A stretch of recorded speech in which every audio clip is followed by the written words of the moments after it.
मंगलम भगवान विष्णु मंगलम गरुड़ध्वज मंगलम पुंडरीकाक्षः मंगलाय तनोहरि मूकं करोति वाचालं पंगुलंघयते गिरिं यत्कृपातमहं वन्दे परमानंदमाधवम्।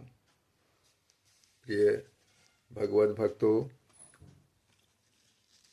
आज आप सब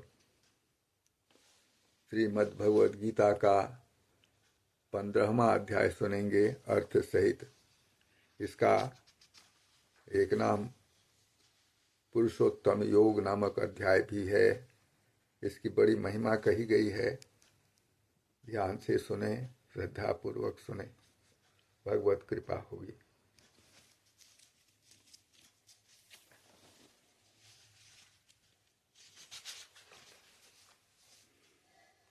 श्री भगवानुवाच ऊर्ध्वमूलमधः शाखमश्वत्थं प्राहुरव्ययं छन्दांसि यस्य पर्णानि यस्तं वेद स वेदवित्। श्री भगवान बोले, आदि पुरुष परमेश्वर रूप मूल वाले और ब्रह्मा रूप मुख्य शाखा वाले जिस संसार रूप पीपल के वृक्ष को अविनाशी कहते हैं तथा वेद जिसके पत्ते कहे गए हैं, उस संसार रूप वृक्ष को जो पुरुष मूल सहित तत्व से जानता है, वह वेद के तात्पर्य को जानने वाला है।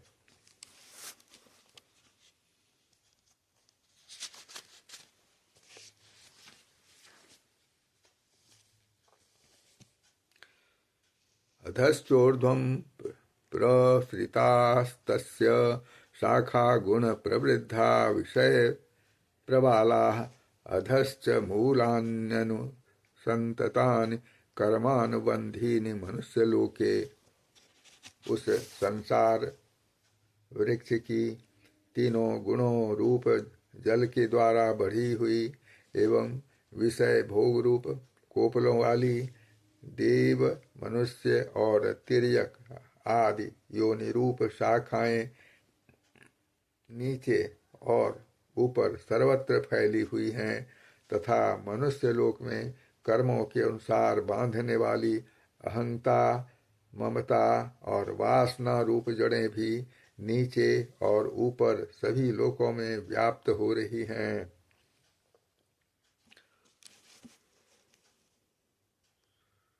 न रूपमस्येह तथोपलभ्यते नान्तो न चादिर्न संप्रतिष्ठा अश्वत्थमेनं सुविमूढमूलं संगशस्त्रेण दृढ़ेन छित्त्वा।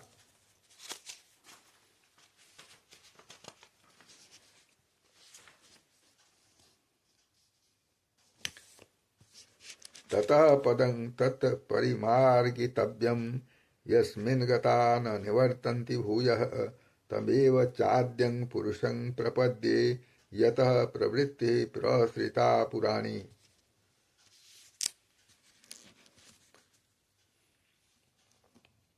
उसके पश्चात उस परम पद रूप परमेश्वर को भली भांति खोजना चाहिए, जिसमें गए हुए पुरुष फिर लौटकर संसार में नहीं आते और जिस परमेश्वर से इस पुरातन संसार वृक्ष की प्रवृत्ति विस्तार को प्राप्त हुई है, उसी आदि पुरुष नारायण के मैं शरण हूँ। इस प्रकार दृढ़ निश्चय करके उस परमेश्वर का मनन और निधिध्यासन करना चाहिए।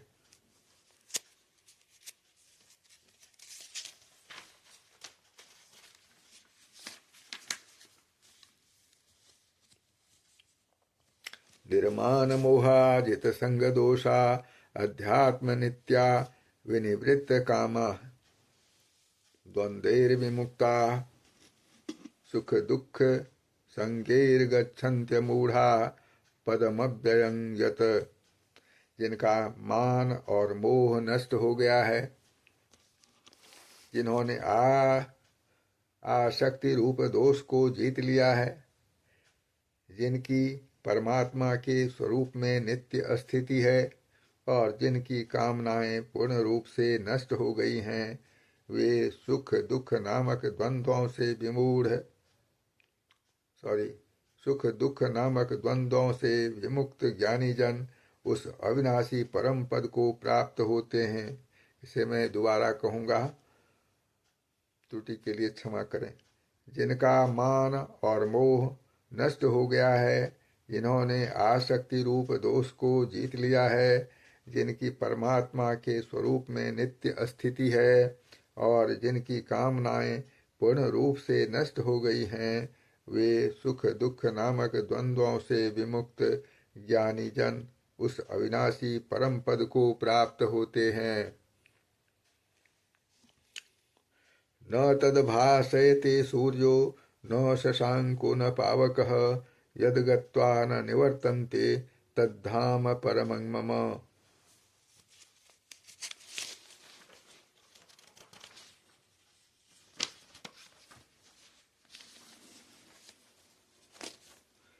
जिस परम पद को प्राप्त होकर मनुष्य लौटकर संसार में नहीं आते, उस स्वयं प्रकाश परम पद को न सूर्य प्रकाशित कर सकता है, न चंद्रमा, न अग्नि ही। वही मेरा परम धाम है। ममैवांशो जीवलोके जीवभूतः सनातनः मनः षष्ठानीन्द्रियाणि प्रकृतिस्थानि कर्षति। इस देह में यह सनातन जीवात्मा मेरा ही अंश है और वही इन प्रकृति में स्थित मन और पांचों इंद्रियों को आकर्षण करता है।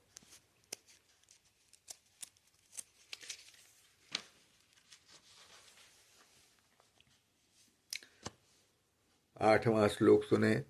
शरीरं यदवाप्नोति यच्चाप्युत्क्रामतीश्वरः गृहीत्वैतानि संजाति वायुर्गंधानि वासयात।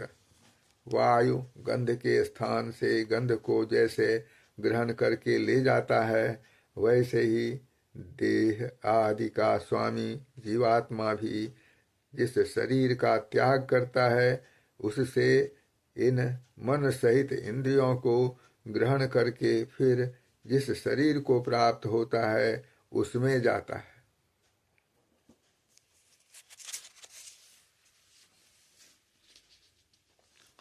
श्रोत्रं चक्षुः स्पर्शनं च रसनं घ्राणमेव च अधिष्ठाय मनश्चायं विषयानुपसेवते।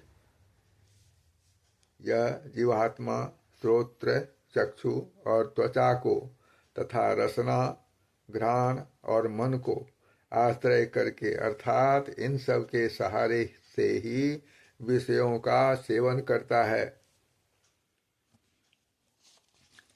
उत्क्रामन्तं अस्थितं वापि भुञ्जानं वा गुणान्वितं विमूढ़ा नानुपश्यन्ति पश्यन्ति ज्ञानचक्षुषः। शरीर को छोड़कर जाते हुए को अथवा शरीर में स्थित हुए को अथवा विषयों को भोगते हुए को, इस प्रकार तीनों गुणों से युक्त हुए को भी अज्ञानी जन नहीं जानते। केवल ज्ञान रूप नेत्रों वाले विवेकशील ज्ञानी ही तत्व से जानते हैं। 11 श्लोक सुने। एतन्तो योगिनश्चैनं पश्यन्त्यात्मन्यवस्थितं यतन्तोऽप्यकृतात्मानो नैनं पश्यन्त्यचेतसः।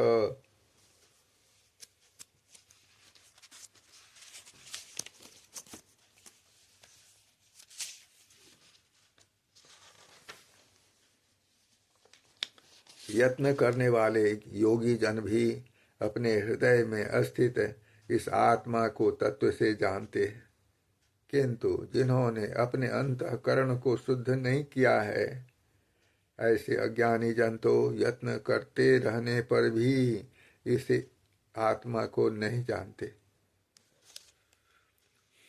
यदादित्यगतं तेजो जगद्भासयतेऽखिलं यच्चंद्रमसि यच्चाग्नो तत्तेजो विद्धि मामकम। सूर्य में स्थित जो तेज संपूर्ण जगत को प्रकाशित करता है तथा जो तेज चंद्रमा में है और जो अग्नि में है उसको तू मेरा ही तेज जान। 13वां श्लोक सुने। गामाविश्य च भूतानि धारयाम्यहमोजसा पुष्णामि चौषधी सर्वाः सोमो भूत्वा रसात्मकः।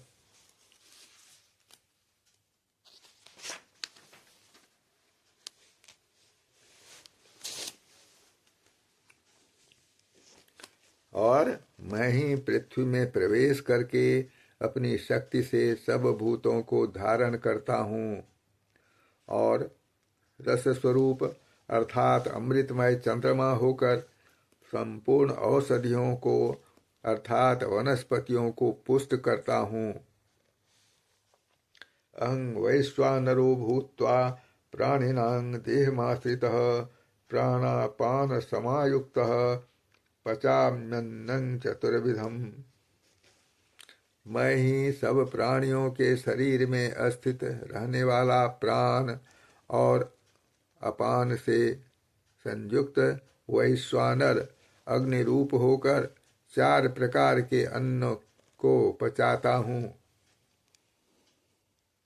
सर्वस्य चाहं हृदि सन्निविष्टो मत्तः स्मृतिर्ज्ञानं पोहनं च वेदैश्च सर्वैरहमेव वेद्यो वेदान्तकृद्वेद विदेव चाहम्।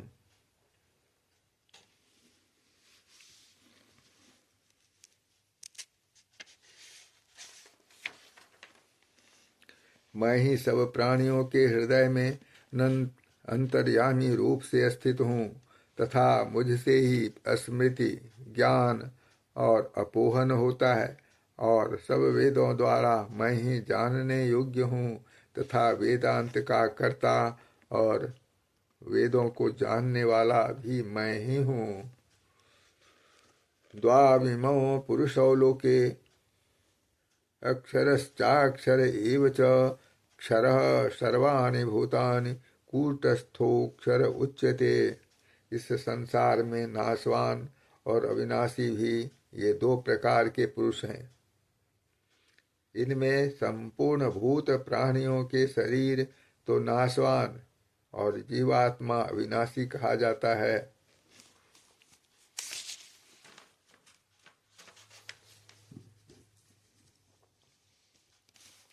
उत्तमः पुरुषस्त्वन्यः परमात्मेत्युदाहृतः यो लोकत्रयमाविश्य विभर्त्य व्यय ईश्वरः।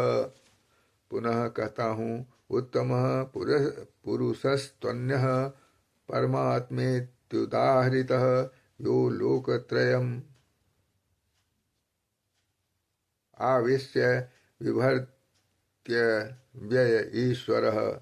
इन दोनों से उत्तम पुरुष तो अन्य ही है जो तीनों लोकों में प्रवेश करके सबका धारण पोषण करता है एवं अविनाशी परमेश्वर और परमात्मा इस प्रकार कहा जाता है।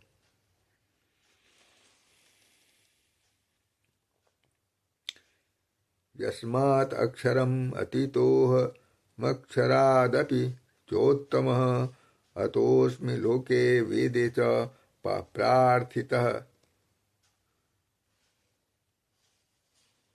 अतोऽस्मि लोके वेदे च प्रथितः पुरुषोत्तमः। पुनः कहता हूँ, यस्मात् अक्षरम् तीतो अहमक्षरादपि चोत्तमः अतोऽस्मि लोके वेदे च प्रथितः पुरुषोत्तमः।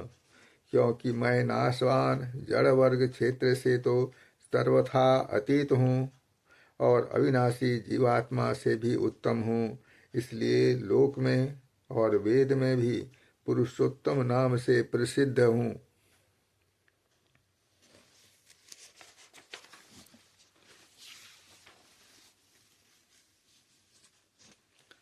19वां श्लोक सुने।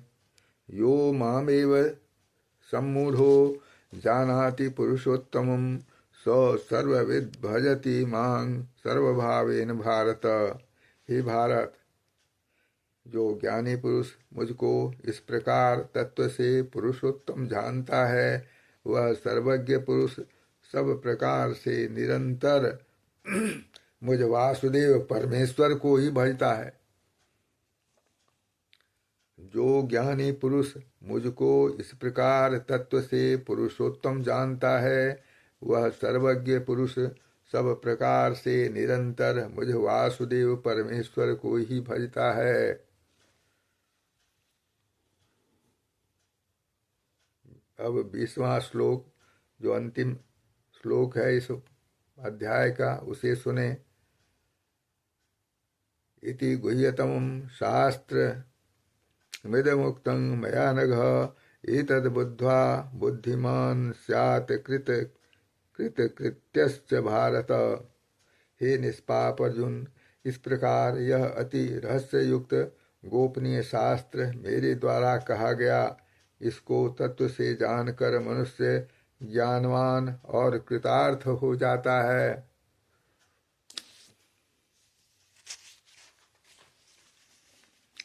ओम तत्सदिति श्रीमद्भगवद्गीतासूपनिषत्सु ब्रह्म विद्यायां योगशास्त्रे श्रीकृष्णार्जुन संवादे पुरुषोत्तम योगो नाम पंचदशोऽध्यायः।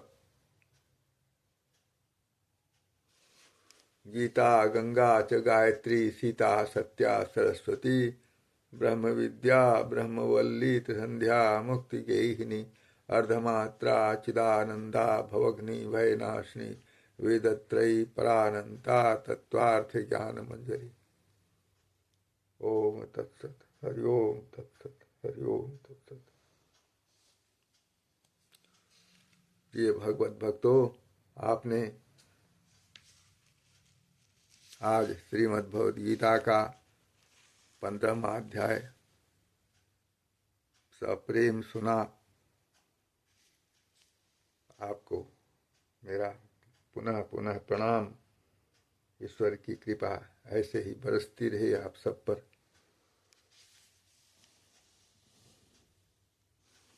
अगले दिन हम 14 अध्याय सुनेंगे अर्थ सहित। नमस्कार, नमस्कार, नमस्कार।